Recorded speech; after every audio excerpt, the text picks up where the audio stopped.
Bonjour à tous, bienvenue à la webconférence du mois de mai sur la fatigue, donc fatigue et polyarthrite. Nous avons le plaisir aujourd'hui d'avoir une intervention du professeur Philippe Bertin de Limoges, qui va donc nous accompagner ce soir. Donc tout d'abord, les vérifications techniques habituelles. Donc le mode de communication, vous êtes un peu habitué maintenant. On communique à travers le chat, vous composez votre message et vous tapez sur entrée et le message s'affiche. Donc on va jouer un peu comme d'habitude, hein. Vous nous faites les petits messages, vous nous dites d'où vous venez et comme ça nous on est bien sûr que tout le monde entend. Comme ça on est rassuré. Donc les intervenants de ce soir, comme je vous l'ai dit, le professeur Philippe Bertin, moi-même pour un petit peu introduire et participer aux questions, et pour la toute première fois, Ludivine qui nous accompagne et qui ce soir remplace Damien que vous aviez l'habitude de voir. Et on est très très content de l'avoir avec nous, même si on a bien remarqué que Damien était connecté aussi.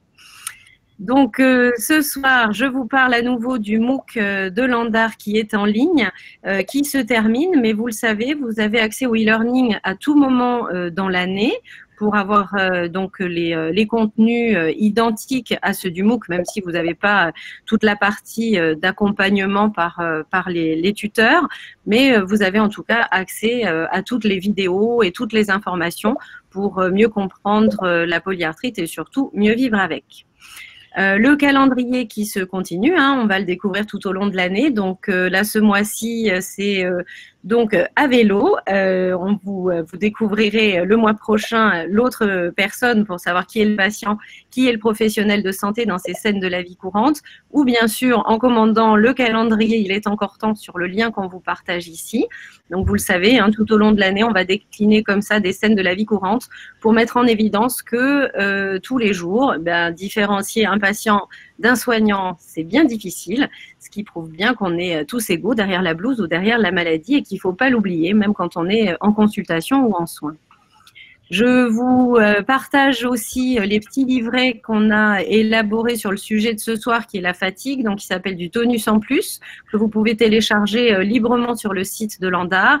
Il y a la petite équivalence pour les professionnels de santé que vous pouvez chaudement recommander aux personnes qui vous accompagnent dans la prise en charge de la polyarthrite rhumatoïde. Donc les webconférences, vous le savez, c'est tous les mois. La prochaine, c'est activité physique et polyarthrite. Donc ce sera le 19 juin, toujours à la même heure, 18h30. Pendant l'été, on fait un petit peu la trêve, mais on vous réserve quelques surprises. Donc ne déconnectez pas complètement, même si vous pourrez largement profiter de tous les replays de l'année dernière et de ce début d'année. Il y aura une petite webconférence surprise en juillet. Donc maintenant, je laisse enfin la parole au professeur Bertin qui va nous parler de la fatigue, un sujet que tout le monde attend avec impatience. Bonsoir, professeur Bertin. Bonsoir, Madame Tropé. Merci pour votre invitation. Bonsoir à tous. Donc, je suis ravi d'être invité par Landar et notamment par Madame Tropé pour vous parler de la fatigue et des rhumatismes inflammatoires et de la polyarthrite rhumatoïde en particulier. J'étais aussi ravi de voir qu'il y avait quelqu'un de Limoges, Annie, donc c'est parfait. Et puis quelqu'un du Morbihan, parce que moi j'adore le Morbihan, donc j'ai essayé d'y passer mes vacances, c'est le top. Donc je ne sais pas de quelle partie du Morbihan, mais peut-être vous me le direz par les messages. Alors pour entamer directement la discussion, je vais vous proposer dans un premier temps de parler des causes générales de la fatigue. Car la fatigue, on peut avoir une polyarthrite rhumatoïde ou un autre rhumatisme inflammatoire, être fatigué, mais que cette fatigue ne soit pas liée exclusivement à la polyarthrite rhumatoïde. Là, il y a des causes de fatigue qui sont évidentes. Premièrement, le manque de sommeil. Alors, la quantité de sommeil nécessaire est très variable d'une personne à une autre, et même d'un moment de la vie à un autre. C'est vrai que plus on vieillit, moins on dort en général. La moyenne se situe entre 6 et 9 heures, c'est-à-dire 7 heures, 7 heures et demie de sommeil. C'est la plupart des gens qui ont besoin de cette quantité de sommeil-là. Après, il n'y a pas que la durée de sommeil qui compte, il y a aussi la qualité du sommeil. Et ça, c'est difficile à évaluer. Donc, le manque de sommeil, il peut avoir différentes causes. On pourra y revenir dans la discussion, mais c'est souvent une cause de fatigue. Après, il y a les apnées du sommeil. Alors ça, c'est une pathologie qu'il faut absolument détecter. Vous voyez que ça touche environ 3% de la population, un petit peu plus les hommes que les femmes. Dans l'immense majorité des cas, ce sont des gens qui sont en surpoids, mais aussi on peut ne pas avoir de surpoids et avoir un problème ORL, des sinusites chroniques, une déviation de la cloison nasale, des choses comme ça qui font qu'on peut avoir des apnées du sommeil. Et ça, il faut consulter les pneumologues pour faire le diagnostic d'apnée du sommeil quand on en a les signes qui les font suspecter. Autre cause de fatigue, c'est une alimentation déséquilibrée. Et là, c'est clair que dans toutes les maladies, bon, en général, pour la vie, pour tout le monde, il faut essayer d'avoir une alimentation équilibrée, et particulièrement quand on a une maladie chronique, particulièrement quand on a un rhumatisme inflammatoire chronique comme la polyarthrite rhumatoïde. Donc c'est vrai qu'il faut avoir des apports vitaminiques réguliers et équilibrés. C'est vrai qu'il ne faut pas manquer de fer, parce que le fer, qui d'ailleurs peut diminuer du fait de l'inflammation, eh bien, ça peut être une cause d'anémie, c'est-à-dire de manque de globules rouges, et donc une cause de fatigue. Donc ça, il faut le rechercher. C'est facile, on fait une prise de sang, on s'en aperçoit. Ensuite, la plus grande pourvoyeuse de fatigue, c'est quand même la dépression. Il faut savoir que le chiffre peut paraître énorme, mais il semblerait qu'il y ait 10 millions de Français, un Français sur 6, qui soient dépressifs. La caractéristique de la fatigue et de la dépression, c'est quand même une fatigue qui est permanente. Dès le matin, les gens se lèvent, ils sont fatigués. Ce n'est pas amélioré par le repos. Contrairement aux fatigues, on va dire, qui ne sont pas liées à la dépression, qui habituellement sont quand même plutôt liées à l'activité. C'est-à-dire que le matin, on n'est pas trop mal, et puis au fur et à mesure de la journée, on est de plus en plus fatigué. La dépression, c'est vraiment quelque chose qu'il faut dépister, qu'il faut traiter. Être déprimé, c'est être humain, tout simplement. C'est pas être, entre guillemets, fou, c'est juste être humain et ne pas arriver à surmonter les difficultés auxquelles on doit faire face. Et puis, la difficulté avec la dépression, c'est qu'elle est souvent masquée. C'est-à-dire que les gens s'en aperçoivent pas de façon simple et les médecins peuvent passer à côté. Alors, moi, je dis toujours dans le service aux internes, aux jeunes médecins, quand vous avez un doute, faites passer le questionnaire HAD, c'est très facile. H pour hôpital, A pour anxiété, D pour dépression. Et donc, c'est un questionnaire qui se remplit en 3 minutes, un auto-questionnaire, et qui permet assez facilement de détecter s'il y a un seuil qui laisse penser qu'on est face à un syndrome dépressif ou pas. Ensuite, l'autre cause à éliminer systématiquement face à une fatigue, c'est l'hypothyroïdie. C'est que quand la thyroïde ne fonctionne pas bien, eh bien, on est fatigué, on prend du poids, on est frileux, il y a plein d'autres signes, mais les 3 principaux, c'est ça. La prise de poids, la frilosité et la fatigue. C'est simple de faire un diagnostic, il suffit de doser l'hormone qui stimule la thyroïde qu'on appelle la TSH. Donc, on fait une prise de sang, en même temps qu'on vérifie l'anémie, le fer, on vérifie la TSH, tout simplement. Il y a d'autres causes à éliminer. Alors, une chose un peu paradoxale dont je voulais parler, c'est l'excès de caféine. En fait, les études ont montré que bon, le café, la caféine, il faut savoir qu'il y a de la caféine dans le café, mais il y a de la caféine dans le thé. C'est la même chose. Théine et caféine, c'est la même chose. Il y en a aussi dans certains sodas. Eh bien, c'est plutôt stimulant, la caféine, vous le savez tous. Mais quand on en prend trop, si on prend 10, 15 cafés comme certains par jour, l'excès de caféine peut conduire à de la fatigue. Il y a un effet paradoxal.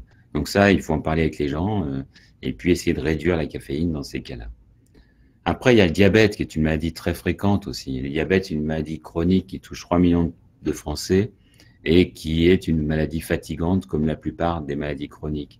Les cardiopathies chroniques, c'est-à-dire les gens qui ont des insuffisances cardiaques, les gens qui ont des insuffisances des coronaires, donc qui font de l'angine de poitrine, eh bien sûr, ils sont essoufflés, bien sûr, ils ont des douleurs thoraciques, mais ils sont aussi fatigués. Et donc, quelquefois, on peut découvrir une pathologie cardiaque au cours d'un rhumatisme inflammatoire par le biais de l'exploration d'une fatigue.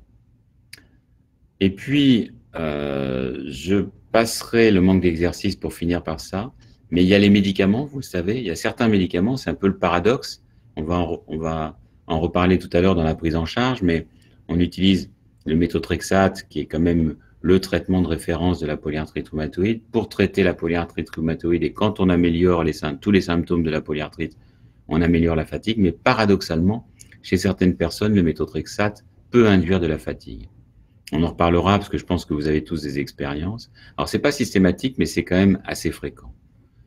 Il y a quelques moyens de limiter cette fatigue induite par le méthotrexate. Et puis, bien sûr, il y a toutes les maladies inflammatoires chroniques, comme la polyarthrite rhumatoïde. C'est clair, la polyarthrite rhumatoïde est en soi une cause de fatigue chronique. La spondylarthrite ankylosante est en soi une cause de fatigue chronique. Et enfin, un des derniers facteurs fréquents de fatigue, c'est tout simplement le manque d'exercice physique. Moins on fait d'exercice physique, plus on est sujet à être fatigué. Et les recommandations internationales concernant l'exercice physique, je sais que vous aurez une séance, donc je ne vais pas perdre trop de temps. Je sais que vous aurez une webconférence sur l'activité physique, mais pour la bonne santé en général, il faut quand même faire, c'est énorme, 150 minutes d'activité physique par semaine. Et c'est pas 150 minutes divisé par 10, c'est-à-dire 15 minutes 10 fois, ça marche pas. C'est par séquence de 30 minutes. Il faut faire au moins 30 minutes, c'est-à-dire 5 fois 30 minutes par semaine.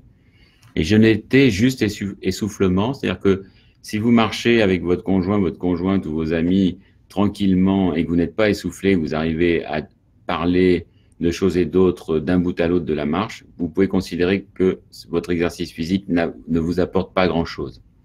Peut-être du divertissement, peut-être du bien-être général, mais en tous les cas, pas de bénéfices liés directement à l'activité physique.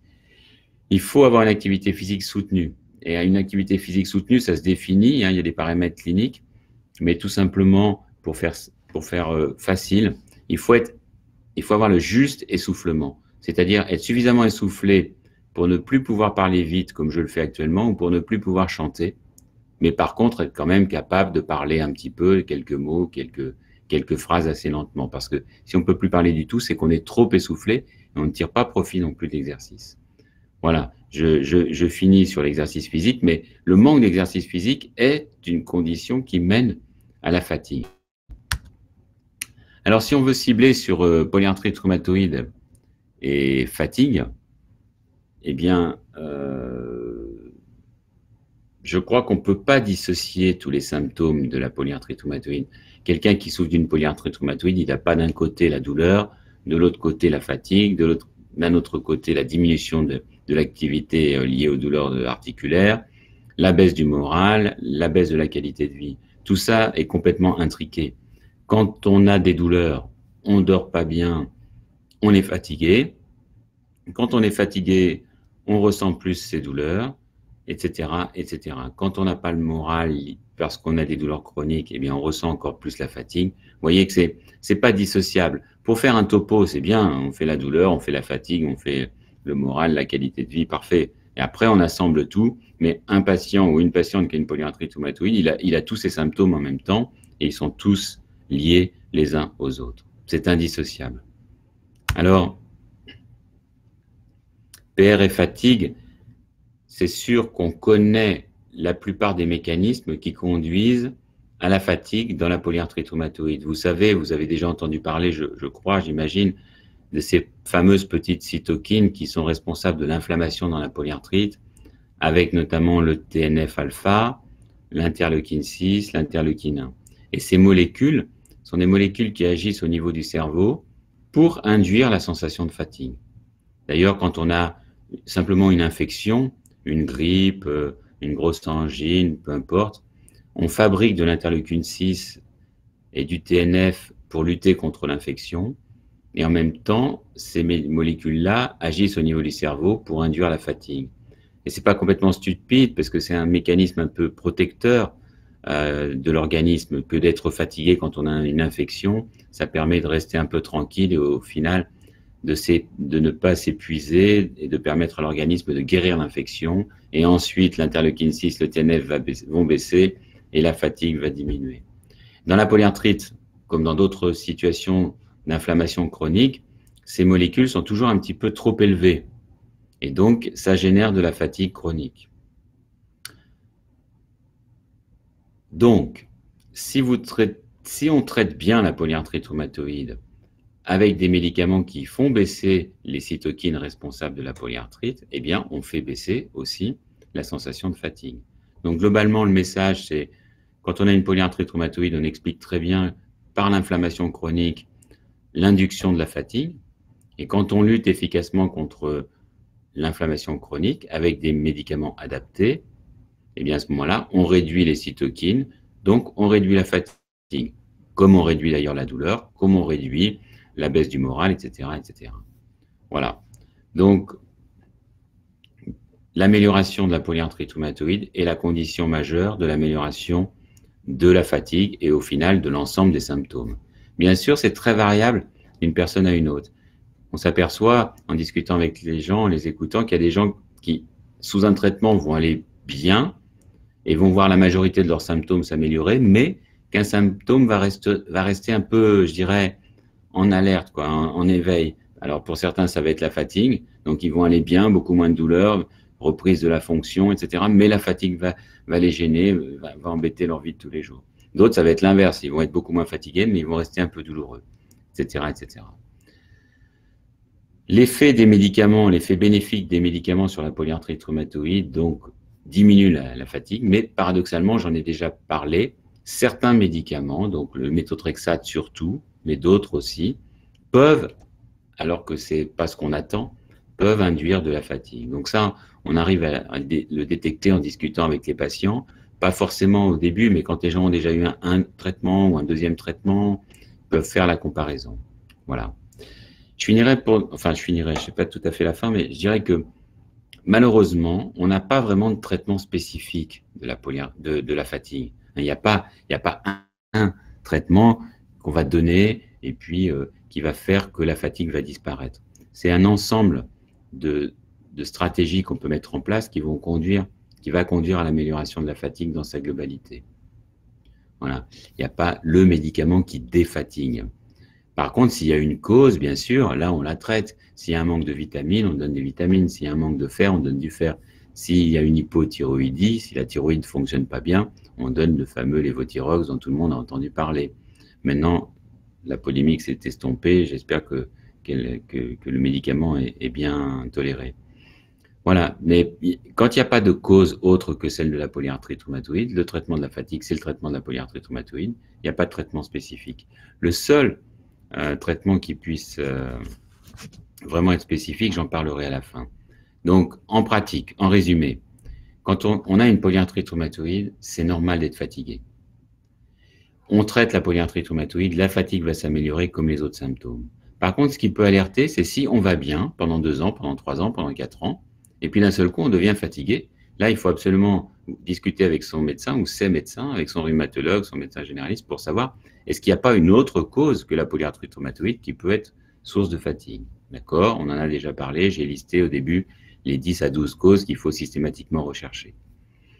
Après, il faut savoir évaluer. Alors, évaluer la fatigue, c'est très difficile. C'est encore plus difficile que d'évaluer la douleur. On peut utiliser, comme on le fait pour la douleur, une échelle visuelle analogique. Là, j'ai marqué EVA, échelle visuelle analogique, c'est-à-dire que on a une petite réglette que vous connaissez certainement, et on a un curseur, on déplace et on voit si c'est vers 0, il n'y a pas de fatigue, 10, c'est une fatigue insupportable, 5, c'est moyen, 7, 8, c'est fort, 3, 4, c'est relativement faible.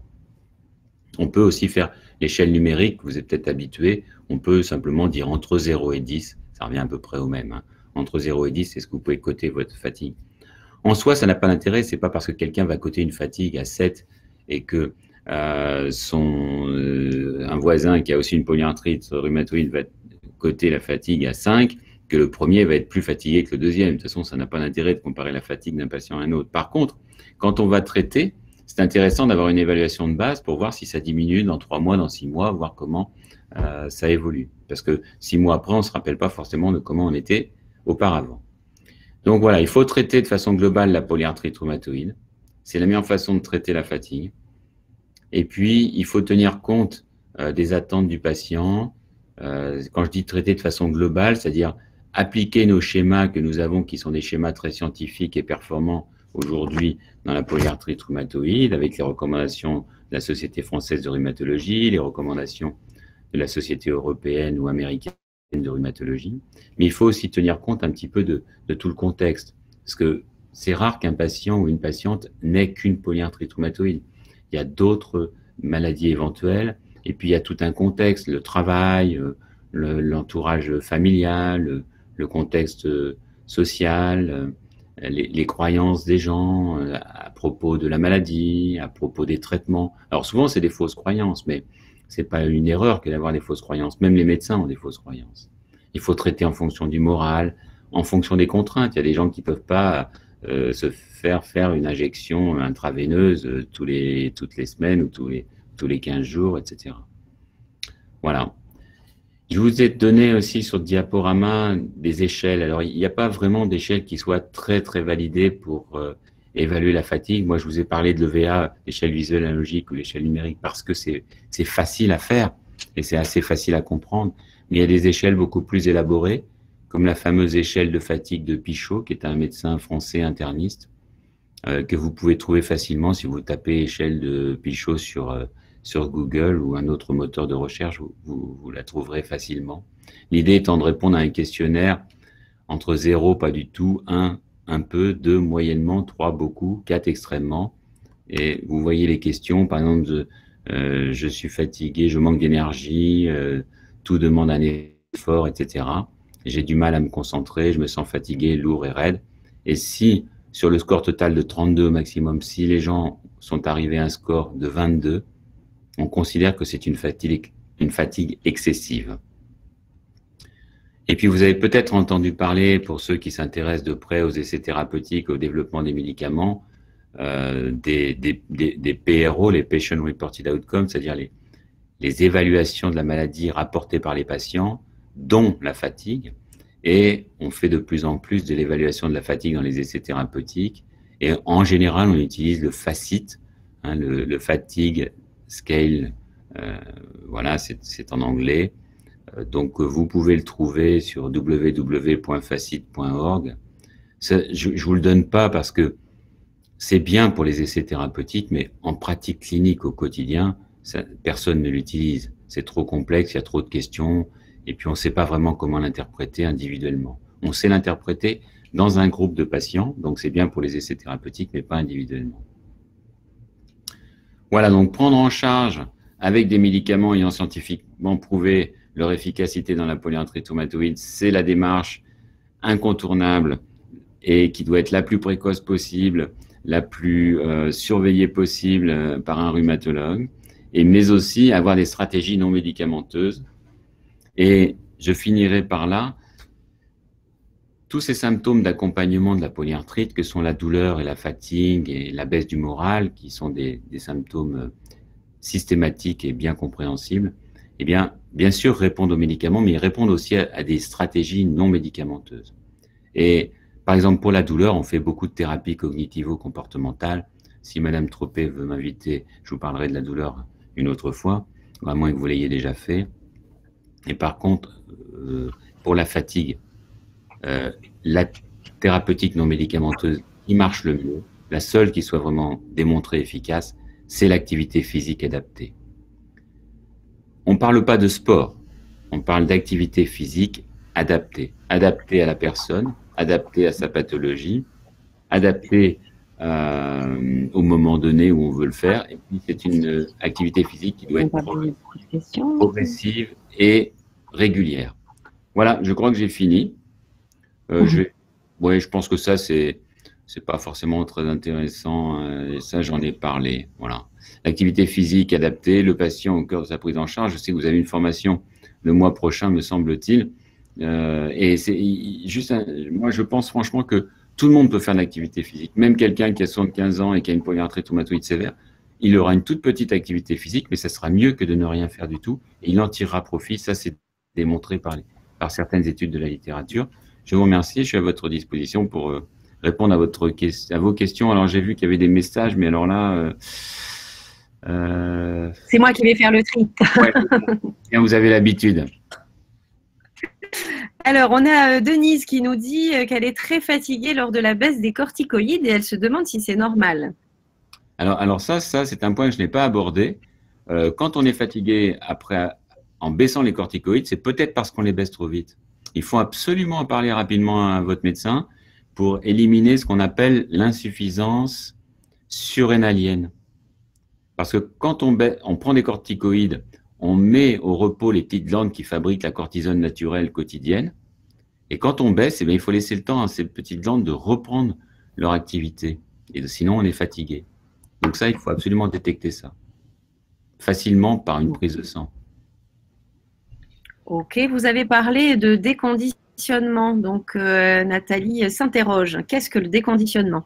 C'est le déconditionnement à l'effort. Quand on a une pathologie chronique, quelle que soit la pathologie d'ailleurs, le plus bel exemple étant la lombalgie, mais la polyarthrite rhumatoïde, eh bien c'est humain, c'est naturel, on a des douleurs, donc on bouge de moins en moins. On bouge de moins en moins, les muscles, les tendons, le cœur sont de moins en moins habitués à faire des efforts et tout l'organisme se déconditionne à l'effort. Et dès qu'on veut faire un effort, eh bien, ça coûte beaucoup plus que si on se reconditionne à l'effort très progressivement en se reconfrontant à l'activité physique.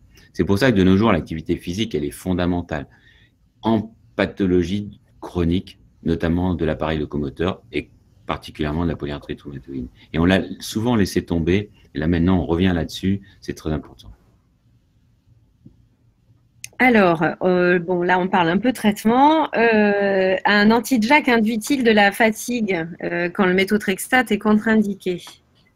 Alors, normalement, pas trop, mais chez certaines personnes, oui. Réponse de Normand, c'est-à-dire que malheureusement, avec tous les médicaments, avec tous même les biothérapies, les anti-Jack, le méthotrexate, la plupart des gens vont gagner sur la fatigue parce que, comme on gagne beaucoup sur l'inflammation et sur la maladie en général, ils sont forcément moins fatigués. Mais chez certains patients, même si on gagne sur la maladie, sur la douleur, sur l'inflammation, sur la prise de sang s'améliore, eh bien, il peut y avoir chez certaines personnes une induction de la fatigue. Là, c'est à discuter. Par exemple, avec le méthotrexate, moi, souvent, ce que je propose aux gens, c'est de prendre le méthotrexate le soir. Vous savez qu'on le prend une fois par semaine, de le prendre, et surtout si on travaille, je leur dis prenez-le le vendredi soir, parce que souvent la fatigue apparaît dans les heures qui suivent la prise. Et donc, il faut mieux être fatigué la nuit que dans la journée, et puis c'est peut-être plus facile à gérer le week-end que dans la semaine si on travaille. Sauf si on veut aller danser, quoi. C'est possible, et ça c'est une bonne activité pour le moral et pour le conditionnement à l'effort. Et il faut le faire tranquillement. Alors justement, on a Corinne qui nous dit, moi 40 minutes de natation cool et je dois faire une sieste. Alors comment on fait là? C'est parfait ça. C'est-à-dire que vous mettez votre corps en situation de reconditionnement à l'effort, vous lui demandez de faire un effort, le cœur travaille plus, les muscles, les tendons travaillent plus, c'est naturel d'être fatigué derrière. Et donc c'est naturel de se reposer. Et tous les sportifs savent très bien, même les sportifs de très très haut niveau, ils ne s'entraînent pas à fond tous les jours. Ils ont des périodes où ils réduisent leur activité parce qu'il faut laisser le temps de la récupération. Et comme on dit toujours dans le milieu sportif, la récupération fait partie de la performance. C'est-à-dire qu'on fait une activité pour s'entraîner, on se repose derrière, on reprend l'activité, on augmente très progressivement les niveaux d'intensité d'activité. Donc c'est normal. D'accord, donc pas d'inquiétude, si après 40 minutes dans la piscine on est fatigué, c'est normal. Ah oui, complètement. Et c'est une bonne fatigue, ça. D'accord. Alors, il y a Virginia qui nous dit, pardon, si fatiguée dès le matin, je prends de la vitamine C. Souvent, elle nous dit quand même. Alors la vitamine C, oui, c'est un bon anti-fatigue. Bon, après, encore une fois, la fatigue du matin, il faut s'en méfier. La fatigue du matin, il faut se poser la question de savoir pourquoi. Est-ce qu'on dort suffisamment bien? Est-ce qu'on n'a pas les apnées du sommeil sans s'en rendre compte forcément soi-même? Quelquefois, c'est le conjoint qui s'en rend compte. Est-ce qu'on n'a pas un peu de déprime sous-jacente, même si on veut pas se l'avouer? Et c'est pas, encore une fois, c'est être humain que d'être un peu déprimé. Donc voilà. Si vraiment la fatigue prédomine le matin, il faut chercher des causes. Après, la vitamine C, oui, c'est un bon défatigant. Les étudiants en prennent, enfin tout le monde en prend, mais ça a ses limites. De toute façon, quand vous avez un stock de vitamine C insuffisant, si vous en prenez, vous allez en tirer profit. Si vous avez un stock de vitamine C qui est suffisant, et si vous en prenez, vous allez l'éliminer. Il y a un mécanisme de régulation qui fait que votre vitamine C, hop, le rein va l'éliminer parce qu'il l'organisme va analyser, va dire non, j'en ai pas vraiment besoin, je l'élimine. D'accord, ok. Donc, ça risque pas de masquer un symptôme fatigue. Ouais, et c'est pas la peine dans une cure de vitamine C où là, vous faites 3-4 semaines, très bien, puis après, vous arrêtez, quoi. C'est pas la peine d'en prendre tous les jours pendant des mois et des mois. Donc, si le symptôme persiste, on s'interroge un peu sur la cause de cette fatigue. Oui, tout à fait. Ok. Susanna nous dit, je marche vite, je m'essouffle après 5 minutes. Bon, alors, l'essoufflement à l'effort, c'est normal. Mais c'est vrai que marcher 5 minutes, c'est pas grand-chose. Donc là, c'est peut-être un peu anormal. Quand on est essoufflé à l'effort, les deux premières causes qu'il faut rechercher, c'est savoir si le cœur fonctionne bien et si les poumons fonctionnent bien. Ce d'autant qu'on sait que dans la polyarthrite rhumatoïde, il peut y avoir des petits problèmes pulmonaires, il peut y avoir des petits problèmes cardiaques. Donc là, il faut explorer. Après, si on a exploré les poumons, le cœur et que tout ça fonctionne bien, si on est essoufflé à l'effort, c'est qu'on ne fait pas assez d'efforts. Et donc, un sportif de haut niveau, dès qu'il fait son sport au niveau auquel il est exercé, il est forcément très essoufflé. Donc, c'est normal d'être essoufflé à l'effort. Donc là aussi, on élimine les causes cardiaques et pulmonaires, et après, c'est reconditionnement par l'exercice physique progressif. Au début, on se dit, je vais marcher 5 minutes tous les jours, après je vais marcher 10 minutes tous les jours, après je vais marcher un quart d'heure tous les jours, etc. Ok. Alors justement, Damien nous dit comment différencier la fatigue de la flemme. L'un peut-il entraîner l'autre et vice-versa? Je sais pas. C'est du ressenti de la personne. C'est difficile de répondre à cette question. C'est vrai, quelquefois, c'est bon de ne rien faire. C'est même excellent pour la santé, paraît-il. Donc, il y a des moments où on a le droit d'être flemmard. Mais en général, enfin, moi, quand je tire ma flemme, je suis pas forcément fatigué. C'est que je me sens bien à me reposer, mais si je me dis, il faut que je me lève pour faire quelque chose, je vais le faire. Donc, quand on est fatigué, c'est difficile de faire quelque chose. Voilà. Ok, donc ce serait peut-être un peu ça le point pour déterminer, c'est que si on est capable de se lever et de s'agiter, c'est que c'était la flemme. Et si en se levant, on peut vraiment pas, c'est qu'on était dans la fatigue. Vous n'avez qu'à regarder des adolescents, ils se disent toujours fatigués, même s'ils ne le sont pas, mais c'est qu'ils sont flemmes, en fait. Que j'en ai.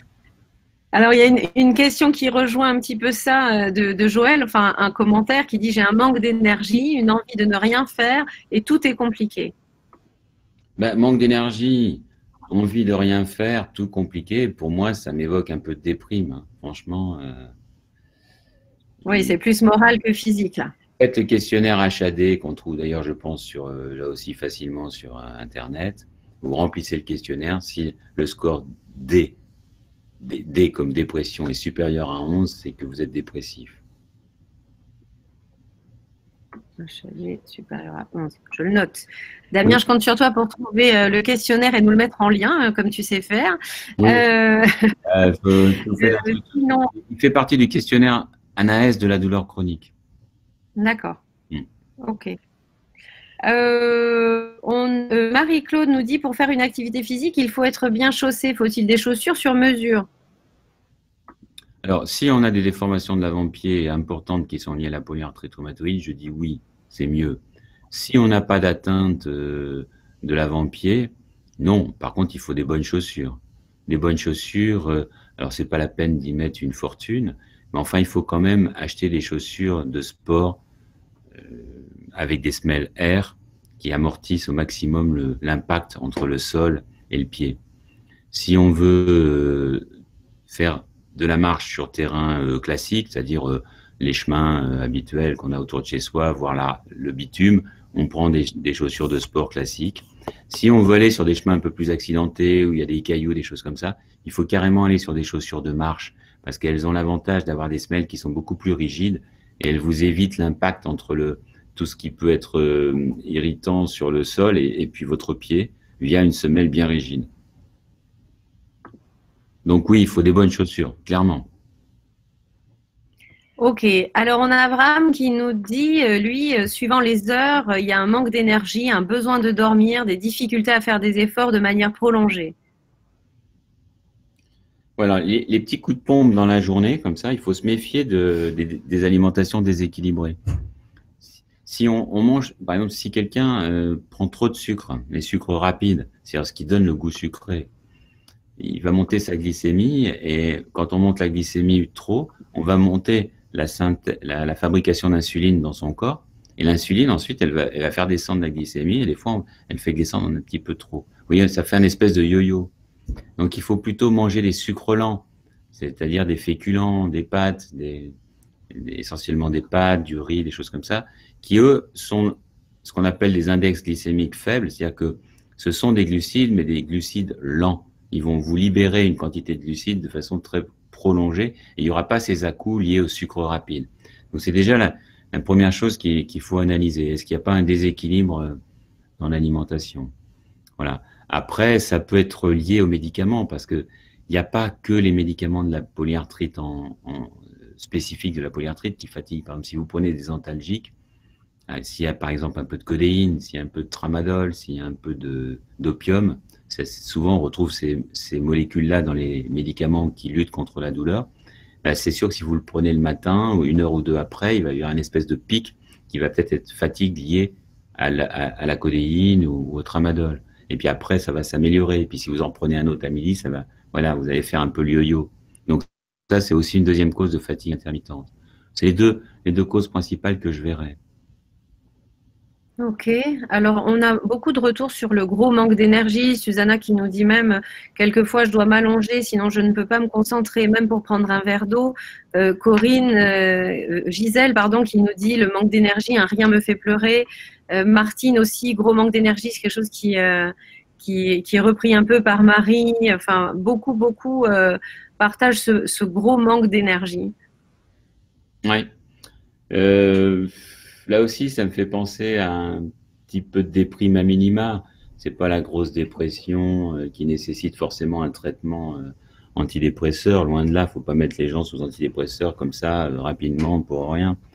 Mais par contre, c'est peut-être une aide à surmonter ces difficultés globales liées à la maladie. Et moi, je crois beaucoup dans ces situations-là où on est on est fatigué, on est démotivé, on n'a plus envie de faire tout ce qu'on faisait avant, etc.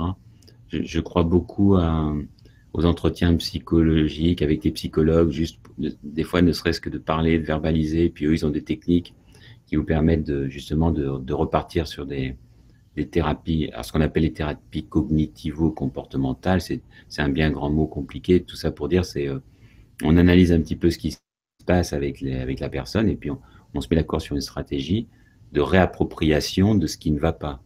C'est-à-dire que si on n'a plus du tout envie d'aller faire ses courses, on va trouver le bon angle d'attaque avec le psychologue. Ils ont l'habitude de faire ça pour faire en sorte que on reprenne goût à aller faire ses courses, à prendre plaisir à aller faire le marché, etc.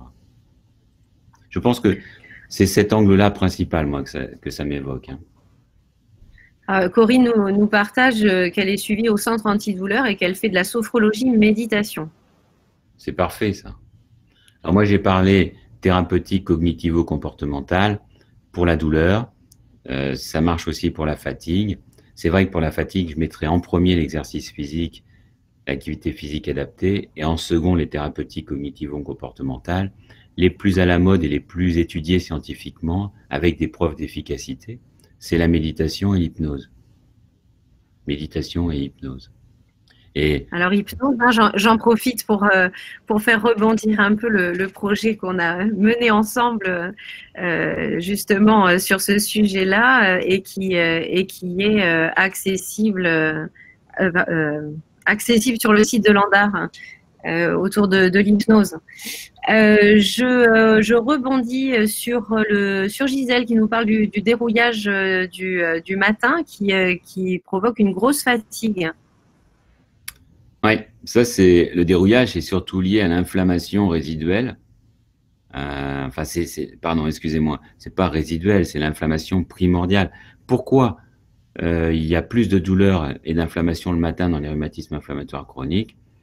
Probablement pour différentes causes, entre autres parce que il y a un manque de cortisone le matin. On fabrique la cortisone dont on a besoin tous les matins, juste avant de se réveiller, et après elle agit. Et donc, au fait, la douleur inflammatoire profitent de la nuit et du repos pour s'installer. Et donc, c'est le dérouillage qui est lié à la douleur. Et effectivement, c'est fatigant. C'est fatigant d'être douloureux et d'être obligé de faire des efforts pour dérouiller ses articulations. Mais ça, cette fatigue-là, qui, à mon avis, elle est surtout liée à la douleur, il faut essayer avant tout de réduire cette douleur. Et après, la fatigue diminuera. Ok, alors on a Virginia qui nous dit, si je veux jardiner, pas question de faire du ménage le même jour, je dois choisir et privilégier. Donc compartimenter comme ça ces activités, c'est un peu la bonne idée pour gérer cette fatigue. Oui, c'est clair. J'ai parlé d'activité physique adaptée, c'est adapté à chaque patient, mais c'est aussi adapté pour le même patient à chaque période de la semaine, parce qu'on sait très bien qu'il y a des jours où c'est un peu mieux, des jours où c'est un peu moins bien, voilà, etc. Et donc, on adapte son activité en fonction de son état, mais on fait quand même de l'activité. Et parmi les messages qu'on fait passer dans l'activité physique adaptée, je pense que c'est le message qui sera passé dans un mois, c'est qu'on fractionne. Il faut absolument fractionner. Voilà. On dit qu'il faut faire 150 minutes d'activité physique, il ne faudrait pas faire 2 fois 75 minutes. Alors ça, c'est une catastrophe. Il faut essayer de faire 5 fois 30 minutes. Voilà. Ok, c'est vraiment morcelé, intégrer ça dans le planning. Et d'ailleurs, Abraham nous dit comment équilibrer tout cela entre le temps pour le travail, le repos, les exercices physiques, etc. Donc, c'est un peu le défi. Oui, ben c'est une analyse de sa vie, qu'est-ce qu'on veut en faire, voilà, ça c'est. Et c'est vrai que nous, les médecins, on peut aider, mais chaque personne choisit un peu son style de vie. Et dans les choix de vie, il y a effectivement se protéger un peu, même quand on est une jeune femme qui a une polyarthrite et qui a des enfants, un mari souvent absent, etc. Bon, ok, d'accord, mais il y a des moments où on se dit, je protège tous les jours pour moi, 1 heure par exemple, une demi-heure d'activité, une demi-heure de repos. Enfin, il faut que ça soit une priorité. Il faut que ça soit la priorité. De toute façon, si on ne le met pas en priorité, on ne le fait jamais parce qu'il pleut, on est fatigué, on a autre chose à faire, on ne sollicitait pas. Voilà. Donc, il faut. Il n'y a pas d'autre solution. Dans l'agenda. Alors, Martine nous dit comment faire une activité physique avec un surpoids. Pareil, si ce n'est qu'il faut l'adapter. C'est-à-dire que, alors, les gens qui sont en surpoids, ils ont tout intérêt à faire l'activité physique, puisque la prise de poids, c'est simplement un dérèglement entre les apports et les sorties. Il y a trop d'apports par rapport aux sorties. Donc l'idéal, c'est vrai que c'est souvent de diminuer les apports de façon contrôlée et intelligente et progressive, mais c'est aussi d'augmenter les sorties, les calories. Et plus vous dépensez de calories par l'activité physique, plus ça aidera à perdre du poids. Et en plus, on se sent plus en forme, on se sent mieux, etc. Donc, il n'y a pas de limite. C'est juste une question d'adaptation. Après, il y a des exercices, je pense que ça vous sera détaillé le mois prochain, mais il y a des exercices qui sont... Il y a des exercices par exemple, on parle gainage. Gainage, c'est la base de l'activité physique. C'est le renforcement musculaire sans mouvement, le gainage, c'est ça. Hein. Tous les sportifs font du gainage. Les rugbyman font beaucoup de gainage, tout le monde en fait. Et on peut faire du gainage à 80 ans, même quand on a une polyarthrite rhumatoïde. Et on fait du petit gainage. Mais on gagne quand même par rapport au fait de ne pas en faire du tout. Voilà. Ok, je vais m'y mettre. C'est promis dès demain matin. C'est ça. On a Lionel qui nous dit comment réussir à faire dormir un adolescent fatigué alors que le soir, il n'arrive pas justement à s'endormir, soit à cause de la douleur, soit à cause de l'âge. On sait bien, les ados, c'est un peu compliqué de les faire dormir le soir. Ouais, ça c'est très très difficile. Je sais pas.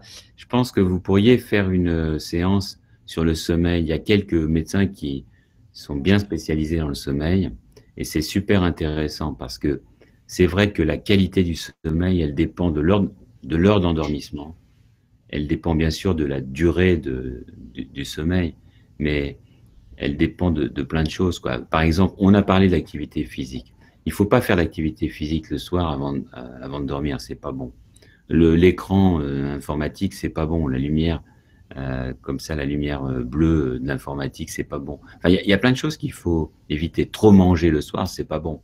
Donc, et chez l'adolescent, c'est compliqué. Il peut y avoir la peur de la nuit, il peut y avoir plein de choses. Ça, c'est pas mon domaine. Je répondrai pas à cette question, mais je vous inciterai à faire une séance sur le sommeil. Je pense que c'est bien. C'est une bonne idée. Oui, Je la note. c'est très complexe, hein, le sommeil. C'est très complexe. Il y a beaucoup de gens qui ont des difficultés avec le sommeil et je pense que quelques petites idées toutes simples comme ne pas trop manger, ne pas boire le soir, parce que si vous buvez, voilà, vous avez besoin d'uriner, vous vous réveillez la nuit, vous n'arrivez plus à vous endormir. Enfin, des choses toutes simples, hein, des choses comme ça. Euh, euh, voilà. Après, il y a aussi, par exemple, si vous travaillez en hypnose, si vous savoir faire de l'auto-hypnose, c'est relativement facile à apprendre. Et l'auto-hypnose, n'a rien de mieux pour s'endormir, hein. Ça, c'est le top. Ok, alors on a une question un peu précise de Susanna qui nous dit: je prends phénofibrate. Est-ce que c'est un facteur de fatigue? Je ne pense pas. Non. C'est votre dernier mot? Ouais. Oui, bah, le phénofibrate, c'est un médicament qu'on donne pour les gens qui ont un peu de cholestérol et un peu de triglycérides. Hein, parce que quand il n'y a que du cholestérol, en général, on ne donne pas le phénofibrate, on donne d'autres médicaments. Ou alors, on donne le phénofibrate quand on ne supporte pas les fameux Zocor, Taor, etc. Les statines, quoi. Dans un cas comme dans l'autre, je ne crois pas de mémoire que ça fasse partie des effets indésirables du phénofibrate. Après, en médecine, il faut toujours être prudent parce qu'encore une fois, vous prenez 1000 patients, il y en a 999 qui vont pas avoir de fatigue avec le phénofibrate, puis peut-être qu'il y en a un, voilà, et c'est pas forcément répertorié dans le Vidal. Mais en fait, ça fait pas partie des effets indésirables classiques du phénofibrate. Ok, alors Avram nous demande s'il y a un intérêt à faire une cure pour se remettre en état, comme il dit. Et c'est difficile comme question. Dans les livres de médecine, depuis des années, il traînait le message qu'on faisait passer aux étudiants, pas de cure pour les gens qui ont des rhumatismes inflammatoires chroniques, ça déclenche des poussées. En fait, ça peut arriver, mais dans l'immense majorité des cas, c'est bénéfique la cure thermale. Moi, quand les gens sont demandeurs, je pousse toujours dans ce sens-là, je leur dis, oui, faites la cure. Il y a peut-être un petit risque, on verra, mais dans l'immense majorité des cas, les gens sont mieux après une cure. Ok, donc plutôt bénéfique. Plutôt bénéfique, oui. Axel nous demande, chez un jeune de 20 ans qui se réveille très fatigué, on s'inquiète au bout de combien de temps? Bah, à 20 ans, si on a fait la bringue, on est fatigué, c'est normal, mais si on ne fait pas d'excès de ce type-là, il n'y a pas de raison d'être fatigué. Donc moi, un jeune de 20 ans qui est fatigué, je dirais qu'il faut faire un bilan assez rapidement, quoi. Enfin, pas 2, 3 jours, mais enfin, s'il est fatigué pendant 15 jours, une quinzaine de jours, oui, je ferai un bilan. Ok, sauf si le Wi-Fi est branché la nuit et qu'il regarde des vidéos. Ça, c'est pour eux. Ils sont à notre insu sur leur écran jusqu'à 2 heures du matin. Et puis après, Moi, j'ai ça à la maison, en tout cas. ils sont fatigués le lendemain. Donc ça, là, il n'y a pas besoin de faire de bilan.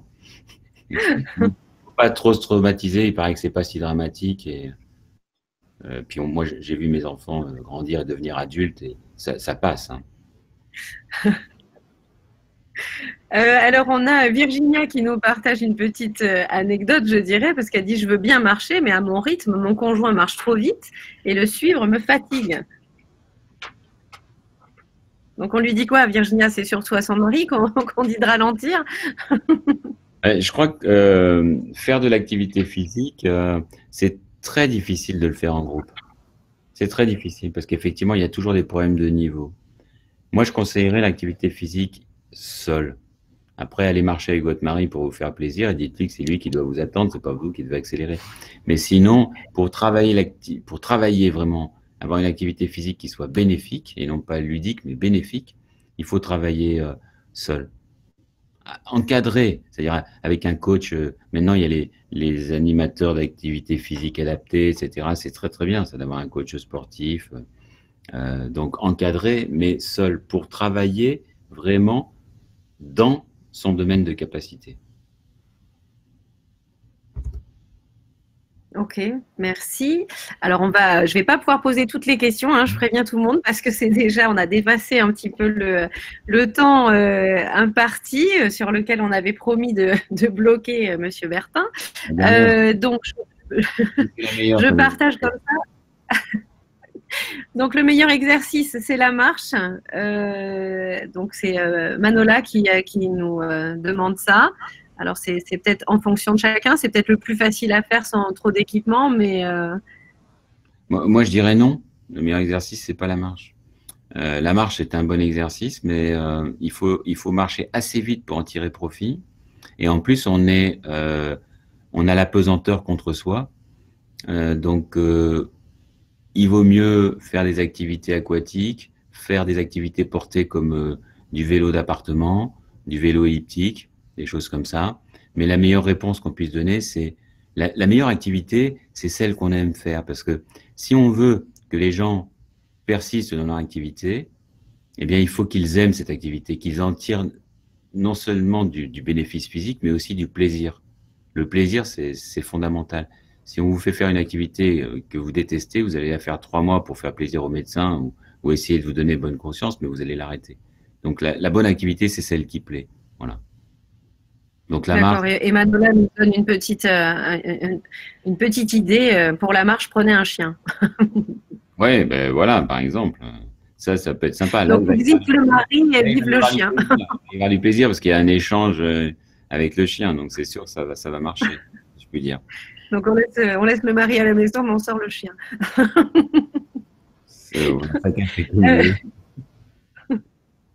Alors, Michel nous demande quid du cannabis thérapeutique pour la douleur et le stress qui sont liés à la fatigue. Oui, on en trouve facilement maintenant. Non, mais c'est vrai. Le cannabis, vous pouvez en acheter dans les boutiques, il y en a partout en France, sur Internet. Et c'est très peu dosé. C'est très difficile de répondre à cette question parce que, en fait, tout dépend du dosage. Nous, les médecins, ça nous échappe complètement, quoi. Alors, si je parle pas du cannabis que vous pouvez acheter à des dealers dans la rue, mais il y a du cannabis. Bon, déjà, il y a pas mal de pays où c'est légalisé maintenant. Et puis même en France, il y a des boutiques qui vous donnent des extraits de cannabis. On a pas mal de patients on en parle librement et souvent ils en tirent profit. Après, il faut pas trop devenir abuseur parce qu'il y a des risques éventuels. J'avoue que c'est difficile de répondre à cette question. Il faut être prudent quand même. Il faut être prudent. Il faut, voilà. Oui, de devenir addict. Faut pas interdire parce que de toute façon, plus on interdit, plus les gens vont le faire. Donc, mais ça peut aider dans certaines situations, je pense. Je crois qu'on est un peu en retard en France sur certains domaines, dont celui-là peut-être. L'utilisation thérapeutique du cannabis. Après, c'est différent de l'utilisation récréative. Oui. Voilà. Bon, merci beaucoup. Une séance sur le cannabis. Une autre webconférence. Oui, on va vous garder toute l'année, en fait. Ah non, pas moi, mais Serge Perrault à Paris, à Cochin, a beaucoup travaillé là-dessus. C'est intéressant de l'écouter. Bon, bah, très bien.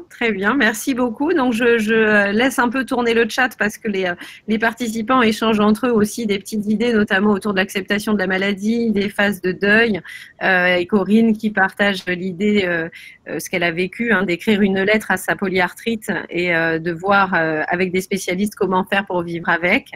Donc voilà, je laisse un peu tout le monde échanger, mais en tous les cas, là, tout le flot de messages qui arrive, c'est pour vous remercier de votre intervention, de la qualité des échanges et de votre écoute. Je pense que votre voix a été très, très appréciée aussi parce que j'ai l'impression que tout le monde vous a un peu enregistré pour faire de l'auto-hypnose avec. Donc, merci encore, Monsieur Bertin, pour cette conférence. Et puis merci et que tout le monde soit impressionnant. C'est pas vrai, c'est fabriqué, c'est pas possible.